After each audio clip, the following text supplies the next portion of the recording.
Histoire d'en dire plus. Moins 40. C'est le Nord. Tu m'as demandé, mon petit. Monte, on m'appelle mamie Et mamie Tromblon, elle s'est déjà fait tromper, mamie Tromblon, hein!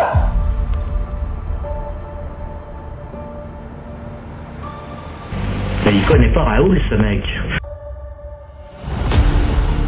Et puis en plus, je sens que ce soir, je vais conclure. Tu m'aides pas là? Non, pas là, non. Bonjour, bienvenue sur Histoire d'en dire plus cinéma. Aujourd'hui, on parle d'un grand film, comme d'habitude, enfin j'espère. Un film de Sergio Leone, sorti en 1984. Il était une fois en Amérique. Allez, c'est parti mon kiki, on y va. Alors, il était une fois en Amérique, ou en titre original anglais, Once Upon a Time in America, et second titre original, puisque c'est une coproduction italo-américaine, C'era una volta in America, en italien. C'est donc un film italo-américain sorti en 1984, réalisé par Sergio Leone, dont c'est le dernier film. Le film est adapté du roman À main armée, The Hoods, de 1952, de Harry Gray. Les acteurs principaux sont Robert De Niro, James Wood et Elizabeth McGovern. Le film raconte de la prohibition aux années 60, 45 ans des vicissitudes dramatiques du mafieux David Aronson, dit Noodles, et de ses amis, du miséreux ghetto juif de leur enfance vers les plus hautes sphères du crime organisé de New York. Il était une fois en Amérique, envisagé au départ sous le titre Il était une fois l'Amérique, et le troisième volet de la trilogie du temps, portant sur plusieurs périodes clés de l'histoire américaine. Le premier opus, Il était une fois dans l'Ouest, se situe à l'époque de la conquête de l'Ouest.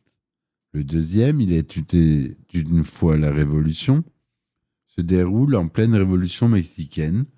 Et enfin, Il était une fois en Amérique, revient sur la période de la Prohibition et l'avènement de la mafia américaine. Le film explore les thèmes de l'amitié, d'enfance, l'amour, la luxure, l'avarice, la trahison et les relations brisées. L'intrigue du film, il s'agit de l'œuvre testamentaire de Sergio Leone, qui meurt 5 ans après la sortie de ce film.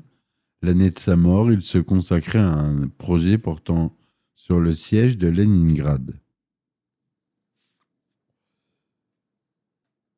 L'intrigue du film ne suit pas un ordre chronologique linéaire, mais alterne au niveau de la diégèse entre 3 phases de la vie du protagoniste principal. David Aronson, dit Noodles, qui veut dire nouille en anglais.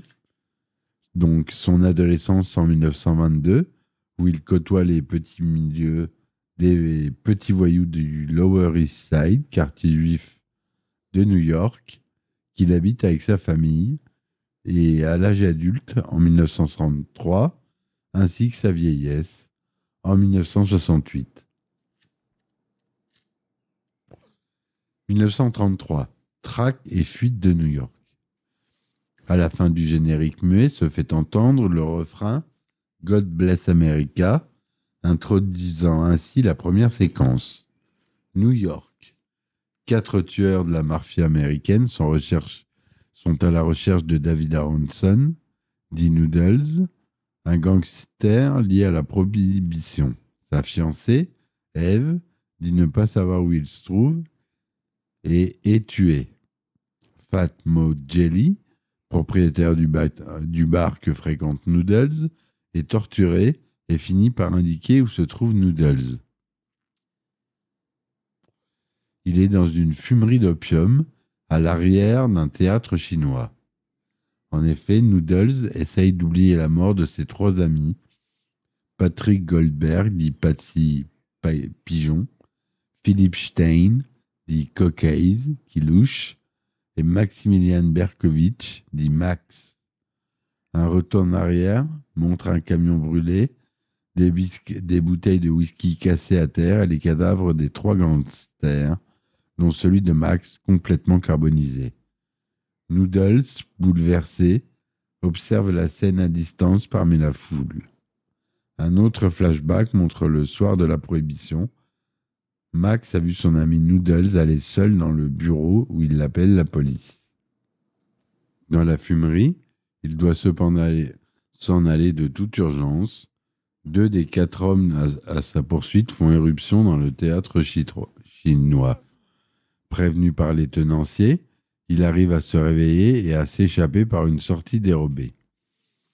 Il se rend au bar de Moe, pas celui des Simpsons, mais un autre.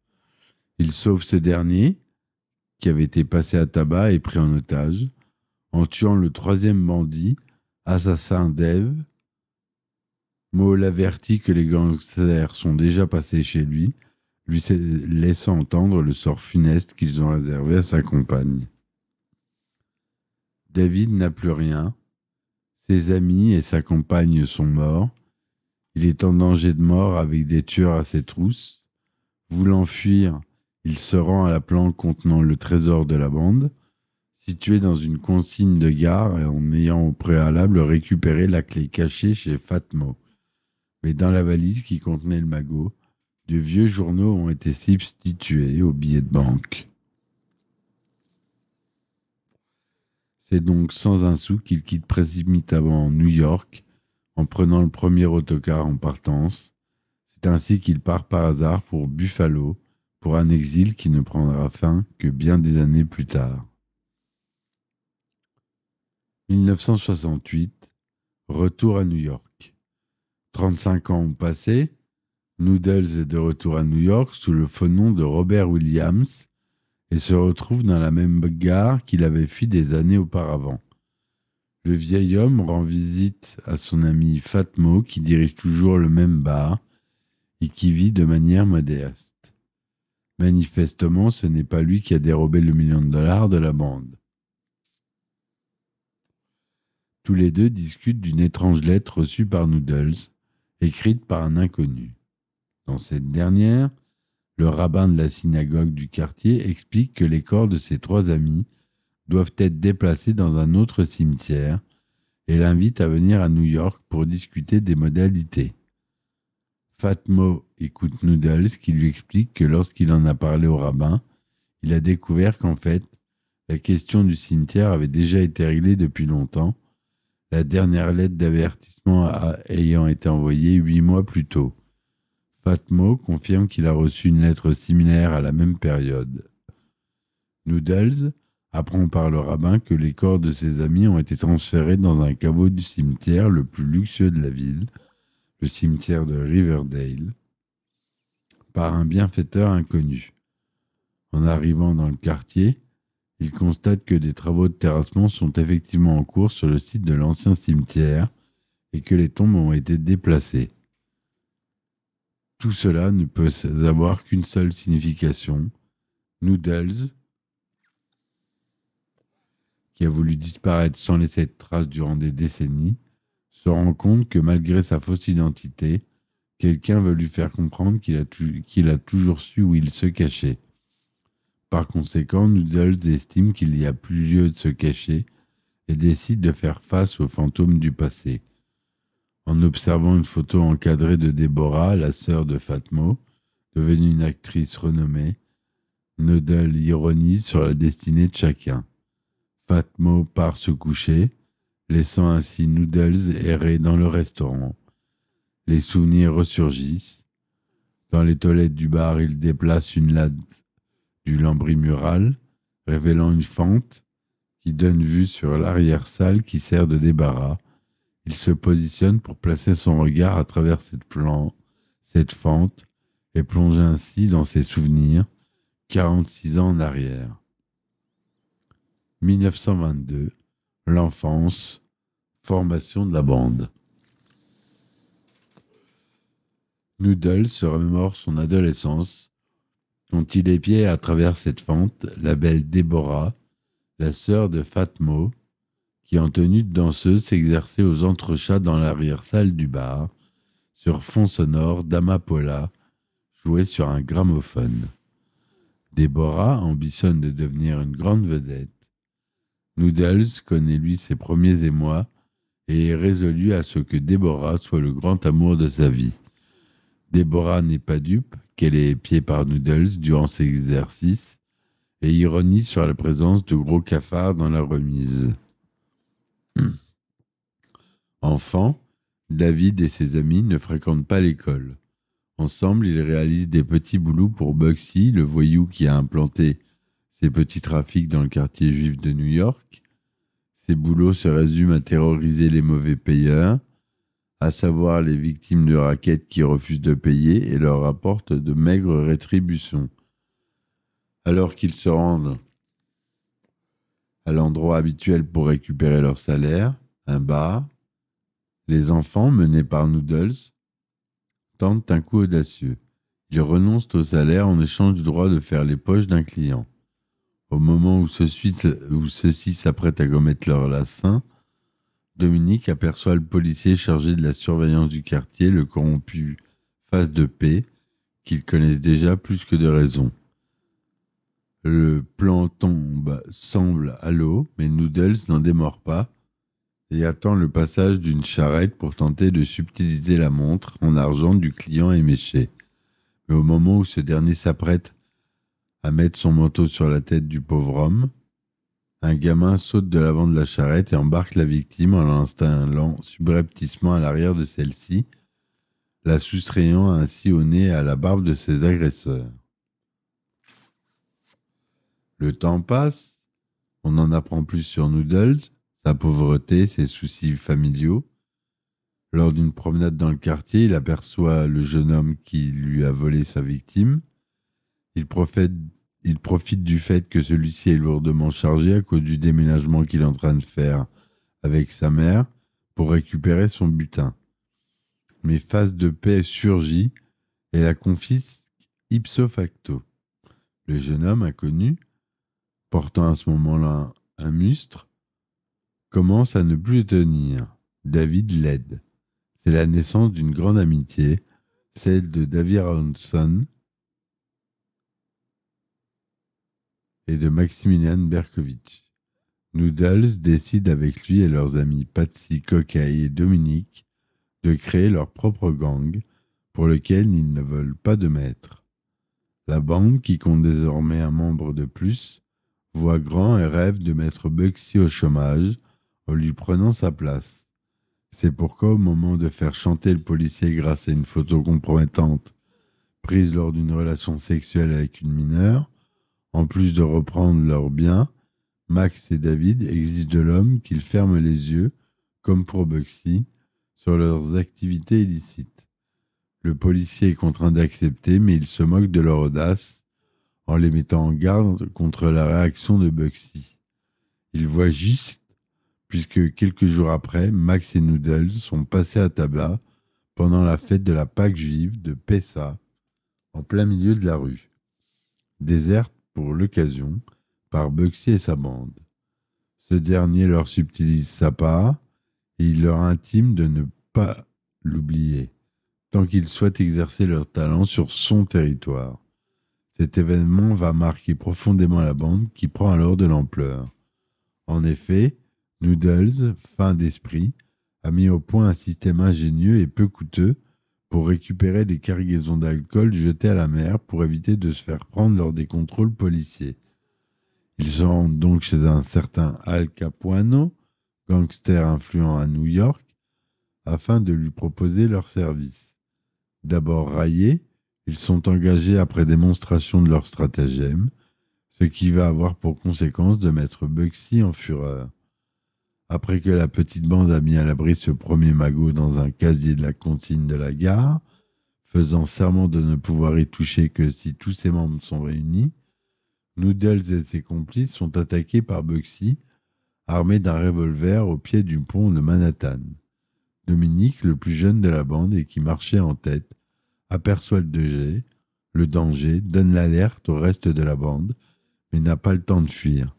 Il est abattu d'une balle tirée dans le dos. Noodles file à son secours, mais il est trop tard. Le jeune enfant expire dans ses bras en soufflant. « Noodles, j'ai dérapé. » Les mains couvertes de sang, David, de rage, tue le malfaiteur à coups de couteau. Alertés par les cris et les tirs, 2 policiers arrivent alors précipitamment et tentent d'appréhender Noodles, pensant que c'est lui l'agresseur. Pas encore calmé de sa fureur, Noodles poignarde l'un des 2 policiers, tandis que l'autre policier parvient à arrêter le jeune homme. Noodles est condamné à 12 ans de réclusion, juste avant qu'il ne rentre dans la prison où il va longuement séjourner. Le reste de la bande le salue fraternellement. Pour Noodles, en entrant dans le pénitencier à la dure réputation, c'est la fin de l'enfance. Il en ressortira aguerri et adulte. Retour en 68, visite au caveau de ses 3 amis et découverte stupéfiante. Le corps de Max, Philippe et Patrick ont été déplacés dans une somptueuse chapelle du luxueux cimetière de Riverdale. Sur place, Noodle découvre une plaque indique qu'il est lui-même le bâtisseur de ce lieu funéraire. Sur cette plaque, il trouve une clé de consigne de gare. Il se rend à l'enseigne Planque Habillé. La clé ouvre le casier qu'il utilisait pour cacher leur butin commun. Là, il trouve une valise remplie d'1 million de dollars en billets. Sur une des liasses, il lit l'inscription « Une avance sur ton prochain contrat ». Retour en 1933. L'âge adulte, sortie de prison et Berkowitz & associé. À sa sortie de prison en 1933, Noodles, à peine dehors, est accueilli par Max. Ils échangent quelques mots et ce dernier lui apprend que leur bande, dont il fait toujours partie, existe toujours et s'est transformée en une entreprise de pompes funèbres. Berkowitz & associé. Couverture idéale pour leur activité clandestine. Max lui met à disposition une prostituée à l'arrière de son corbillard pour fêter son retour. Max l'emmène dans une boîte de nuit illégale, un speakeasy, comme on dit à l'époque, que la bande possède près du restaurant de Fatmo. Noodles y retrouve ses amis d'enfance, Patrick, Philippe, Peggy et Mo, ainsi que son amour de toujours, Deborah, sœur de Mo. Ensemble, Patrick, Max et Philippe commettent des casses, des assassinats, des transports de cargaison d'alcool et bien d'autres affaires pour le compte de Frankie Minolti, un parrain de la mafia très puissant. Celui-ci leur présente, en présence de Noodles, son associé Joe, qui a été informé par une vendeuse de bijouterie nommée Carol d'un transfert de diamants. Pendant le casse, par le gang dans la bijouterie à Détroit, Noodles viole Carol, malgré l'ordre de Joe de ne pas la toucher. Quelques instants après le braquage réussi, Patsy tue Joe d'une balle en plein œil. Les 3 compères de Noodles ayant en fait reçu l'ordre de le tuer de Frank Minolti en personne. La réaction de Noodles sera d'envoyer la voiture utilisée lors du forfait dans un lac avec tous ses occupants. En guise de protestation d'être ainsi mis devant le fait accompli de devoir obéir à un parrain, en complet désaveu du serment prêté au départ de leur alliance. 1968, agression contre le sénateur Bailey. Noodles est dans le bar de Fatmo, alors que la télévision annonce aux informations qu'une attaque à la voiture PSG a eu lieu contre le sénateur Bailey et que ce dernier y a miraculeusement échappé.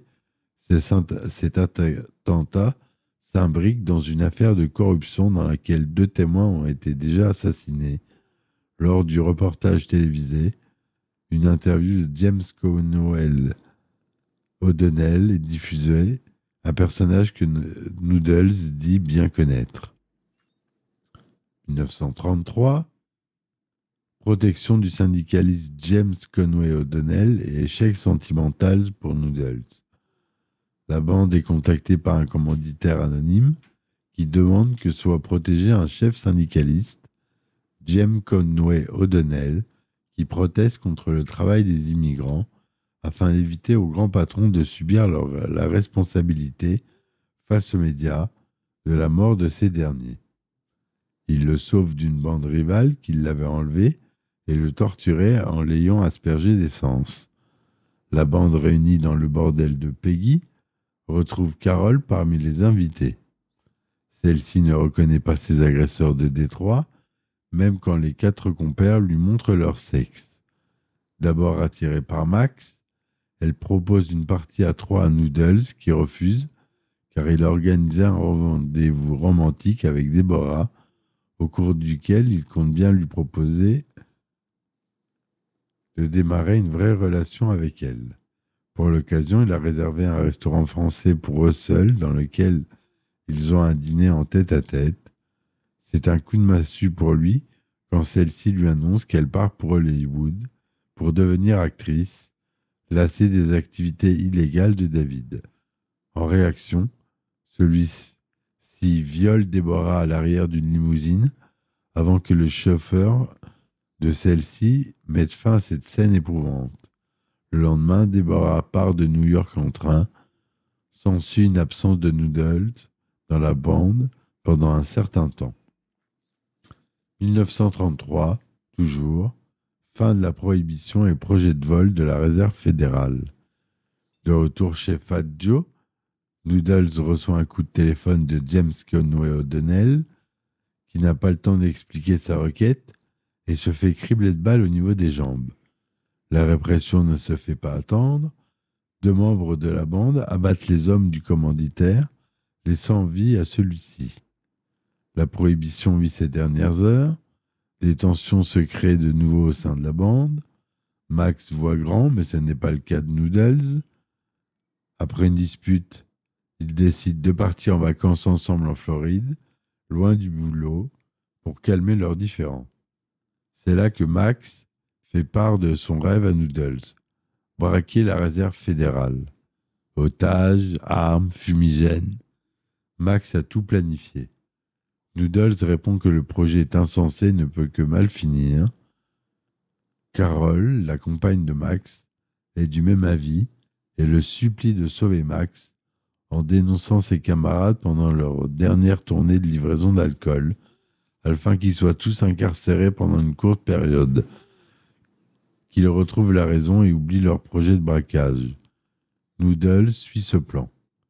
Le flashback s'arrête ainsi, mais on sait que, d'après le début du film, l'affaire tourne dramatiquement. Maximilian Max Berkowitz, Philippe Cockey-Stein, Patrick Patsy Goldberg sont abattus par la police.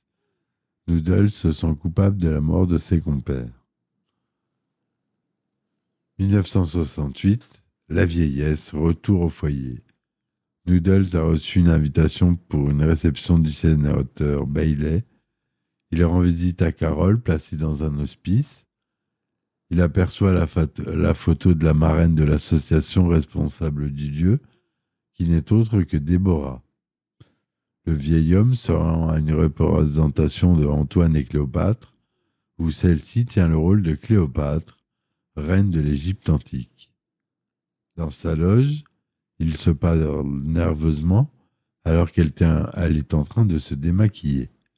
Aronson comprend que Deborah est la compagne du sénateur Bailey. Elle lui apprend que ce dernier a un fils, prénommé David comme lui, dont la mère serait morte en le mettant au monde, d'une façon laissant supposer qu'il pourrait bien s'agir d'elle-même. Au moment de s'en aller, Noodles prend la porte d'où provient la voix du dit fils, malgré la demande de Deborah qui le pressait de partir par une autre issue. Il constate alors qu'il est le portrait craché de Max, adolescent. Peu de temps après, Noodles se rend à la réception et est reçu par le sénateur. Il s'avère que c'est Max qui, par un stratagème en 1933 et aidé par la police corrompue, s'est fait passer pour mort et a changé d'identité. Il a appelé son fils David en hommage à son meilleur ami. Il sait ses jours comptés. Sa tête est mise à prix par des grands patrons véreux avec qui il a fait des affaires illégales. Il demande donc à Noodles de réaliser 3 choses en une. Se venger de la trahison de son meilleur ami, car Max lui a tout pris, ses amis, sa liberté, son argent, Déborah. Lui rendre un dernier service et surtout remplir son dernier contrat, le tuer. David refuse, se rappelant avec émotion leur enfance. Pour lui, Max est mort il y a 35 ans. Il souhaite bonne chance au sénateur Bailey, puis s'en va. Il sort par une porte dérobée que lui avait ouverte Max auparavant et se retrouve à l'extérieur de la propriété dans la rue. Il marche, dépassant un camion poubelle qui démarre, se retourne et semble voir de loin Max qui se dirige vers lui. Le camion dépasse ensuite Noodles, et quand Noodles porte de nouveau son regard là où se trouvait Max, il est stupéfait de voir le trottoir vide. Max a disparu. Sa disparition subite à la suite du passage du camion reste une énigme. Était-ce une équipe de tueurs engagés pour l'assassiner avant la commission d'enquête, ou s'est-il suicidé en se jetant dans la broyeuse? L'arrière du camion broyeur s'éloigne lentement en laissant apparaître toutes sortes de détritus concassés dans la benne en mouvement. Noodles est ébloui par les phares de voitures anciennes qui passent devant lui au son de God Bless America, première mélodie entendue au tout début du film. Épilogue.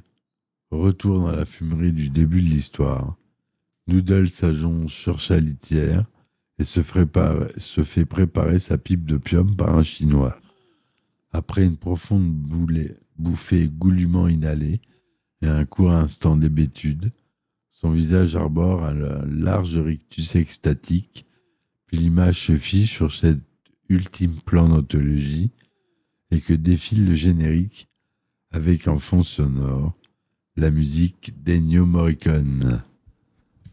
Voilà pour l'histoire de ce film magnifique. Donc je vous l'ai dit, avec une histoire non linéaire, comme vous avez pu le voir. Un film de Sergio Leone avec à la musique Ennio Morricone, Carlo Simi à la direction artistique, Tonio Delli-Colli à la photographie. Le budget de 30 millions de dollars. Il y a eu 2 doublages en français. Et le film a été redoublé une 2e fois. Ça a été tourné en couleur Eastman Color Kodak en 1/85e.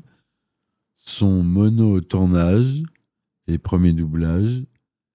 Et son stéréo Dolby Digital au 2e doublage 35 mm. Le montage original proposait une version de 265 minutes. La version Extended Cut de 2012 fait 251 minutes. La version européenne fait 221 minutes et 139 minutes pour la version américaine. Il est sorti aux États-Unis le 1er juin 1984 et en France le 23 mai 1984, c'est-à-dire avant les États-Unis. Il est interdit au moins de 13 ans lors de sa sortie. Robert De Niro y joue David Noodles Aronson. James Wood y joue Maximilian Berkowitz. Elizabeth McGovern y joue Deborah Jelly. Joe Pesci, Frankie Minolti. Burt Young y joue Joe. Voilà, on a beaucoup d'acteurs. On a James Russo, Danny Aiello, Treat Williams, Brian Bloom, Jennifer Connelly, qui joue la jeune Deborah Jelly, un de ses premiers rôles. Au début des années 1960, le demi-frère de Leone, Fulvio Morsella, lit une traduction italienne du roman de Harry Gray, à main armée, The Hoods, à Sergio. Le livre affirme être une autobiographie d'un gangster juif du Lower East Side de New York et qu'il avait été écrit par Gray alors qu'il était incarcéré à la prison de Sing Sing et qui était devenu un formateur pour le gouvernement. Leone s'appropria le livre pour s'en servir en inspiration principale pour un film de gangster tout en capturant l'esprit de l'Amérique. Gray rencontra Leone plusieurs fois dans les années 60 et 70. Il était un grand fan de ces westerns. Dès le début du projet, Sergio Leone approcha John Milius, grand fan de ce dernier, pour collaborer sur le film. Cependant, Milius travaillait déjà sur les scripts du Lion et le Vent, sorti en 1975, et Apocalypse Now, sorti en 1979, et ne pouvait pas être disponible. Avant de s'attaquer définitivement à Il était une fois en Amérique, il lui fut proposé par la Paramount Pictures de porter à l'écran la célèbre saga du Parrain, dont Mario Puzo était l'auteur, dont je vous invite à écouter mon podcast. Mais il refusa pour se consacrer entièrement à son propre projet, lui-même tiré du roman de Harry Gray, basé sur son histoire vraie. La rédaction du scénario d'Il était une fois en Amérique allait lui demander un travail de près de 12 ans et la collaboration de nombreux scénaristes. Pour cela, il rencontre Harry Gray à plusieurs reprises pour tenter de recréer l'Amérique qu'il avait connue, enfin qu'avait connu Gray, Speakeasy, fumerie d'opium, etc. Leone tenta de faire une autre trilogie sur l'histoire américaine. Le scénario achevé, c'est un producteur qu'il fallait trouver, et ce ne fut pas une tâche des plus aisées à nouveau pour Sergio Leone. C'est l'une des raisons qui a fait de la pré-production a pris autant de temps. Un autre producteur, Dan Curtis, avait racheté les droits d'adaptation du roman de Gray, The Hood, et refusa de les céder jusqu'en 1976, année où Alberto Grimaldi persuade Curtis de lui céder les droits du roman en contrepartie du financement de Trauma avec Oliver Reed et Bette Davis. Mais heureusement, Arnon Milchan, un tout jeune producteur, se présenta à lui pour concrétiser son œuvre sur la pellicule. Le tournage peut commencer en 1982 avec un script finalisé en octobre 1981 et faisant 317 pages. Je ferai sûrement une deuxième partie pour ce podcast. Je m'arrête là pour aujourd'hui. Je vous dis merci d'avoir écouté ma chronique. J'espère qu'elle vous aura plu.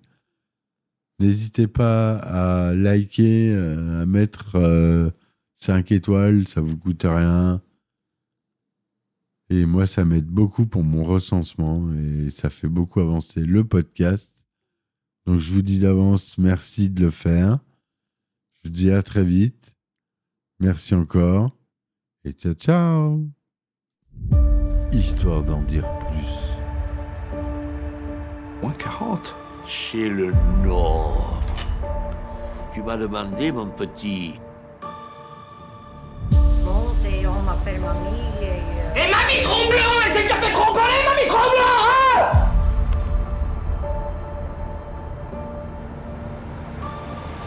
Mais il connaît pas Raoul, ce mec. Et puis en plus, je sens que ce soir, je vais conclure. Tu m'aides pas là? Non, pas là, non.